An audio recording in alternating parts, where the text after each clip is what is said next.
nome é Esther Brito e a resenha da vez é do livro Dom Casmurro, uma obra-prima de Machado de Assis.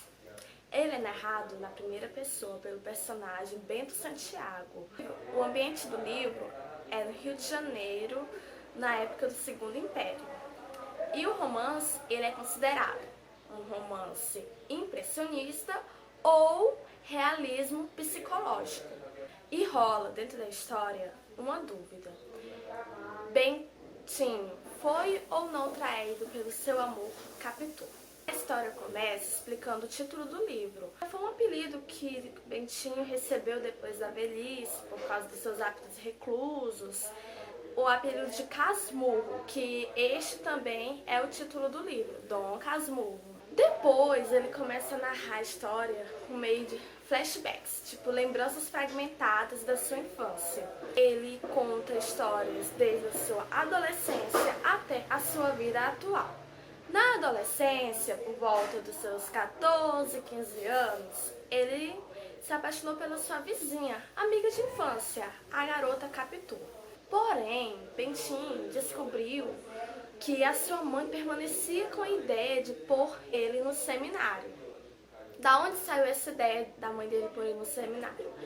Dona Glória, a mãe do Bentinho, era uma mulher bastante religiosa, muito temente a Deus.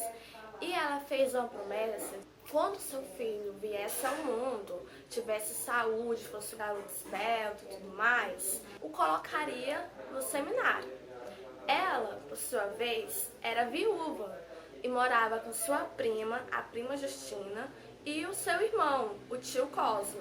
E o seu filho, é claro, ainda tinha o José Dias, que era o agregado e vivia de favores para a família. Depois que o Bentinho descobriu desse grande vontade, ele buscou ajuda. Buscou ajuda para quem? A sua amiga Capitu. Foi aí que ele descobriu que aquele amor que ele sentia por ela era recíproco. Foi então que eles começaram um namorico. Ele vendo que não tinha jeito, que a mãe dele realmente ia pôr ele para virar padre, ele buscou ajuda para quem? Para José Dias, que a princípio estava atiçando a mãe dele. Vai lá, mãe, vai lá, põe seu filho já está na idade, põe ele logo no seminário, antes que ele pegue namoricos com algumas garotas daqui. Indireta para quem? Para Capitu, é claro, porque ele já havia percebido aquele clima entre os dois. Bom, acabou que o Bentinho foi parar no seminário, tadinho. Depois de tanta luta, ele foi parar no seminário. Lá, ele formava planos com o José Dias quando ele ia visitar, para ele sair de lá. Tiveram diversas ideias. Uma delas era de inventar doença e ele precisar ir para a Europa, por causa que os ares da Europa eram diferentes dos ares do Brasil. Dentro do seminário, ele conheceu Escobar, que se tornou um grande amigo dele. E foi ele que teve a brilhante ideia de falar a Bentinho que, já que sua mãe disse que queria ter um filho para ser padre, por que ela não adota uma criança e faz dele seu filho e o torna padre? Aí você não precisa se tornar padre. Aí o Bentinho tava desesperado, falou isso pra José Dias, contou isso pra mãe, e a mãe dele, depois de um tempo que ele tava no seminário, já tava assim: ai meu Deus do céu, é o meu único filho, eu não vou ter o meu único filho comigo. E também vários eventos sucederam, como ela teve uma doença, achou que ia morrer, deixou o Bentinho preocupado, deixou todo mundo preocupado. Foi nessa época que Bentinho teve um pensamento horrível, que era: mamãe morta, fim do seminário. Depois que ele saiu do seminário, ele se tornou um advogado. Depois disso, a Capitu já estava bem amiga da família, dissimulando tudo, foi fingindo. Não digo fingindo, ela realmente gostava da Dona Glória.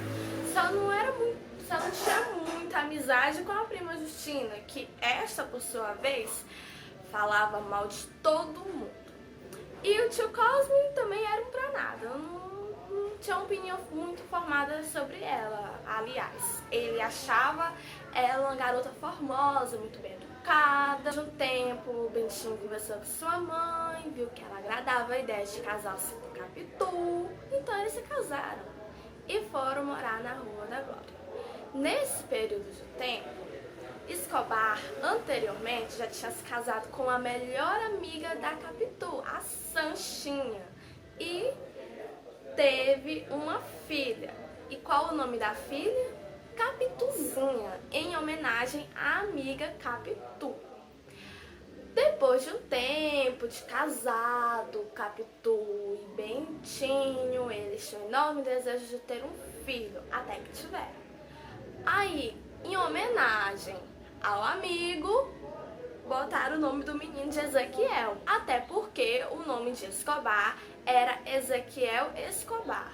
Então, já entendeu a grande amizade, o grande vínculo entre essas duas famílias. Aí, depois de um tempo, com o menino ia crescendo, ele começou a perceber que, aparentemente, o menino Ezequiel era parecidíssimo com Escobar, gerando a enorme dúvida: será se minha mulher traiu? Me traiu? Será se ela foi capaz de fazer isso comigo?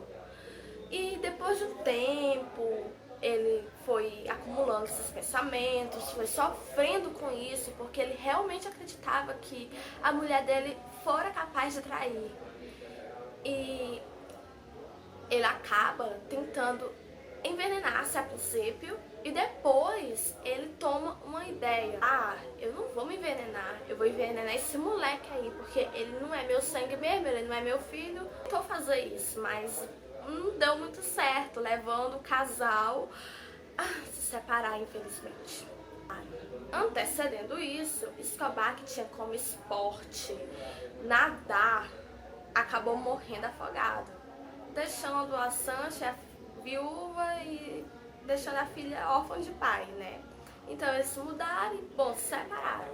E foi depois desse acontecimento que Bentinho começou a pensar que o menino era filho de Escobar, porque ele viu a fotografia do Escobar e olhava para o filho e era a mesma pessoa. E depois que a Capitolina e o Bento se separaram, Capitolina foi morar na Suíça com o filho. Bom, eles se separaram entre eles, mas perante a sociedade, eles fingiam estar juntos e que a mulher estava doente, que precisava de ares novos, e vez ou outra ele ia para a Europa, mas ele não ia visitá-la, só ia para fazer fita. E ele se tornou um homem solitário, devido às suas escolhas no passado, devido a acreditar que a sua mulher tenha o traído, apesar que isso nunca no livro foi realmente explícito. Nenhuma parte do livro está dizendo: Capitolina realmente traiu Bentinho. Isso foi apenas um pensamento doentio da fraca mente enciumada de Bento, sendo isto ou não.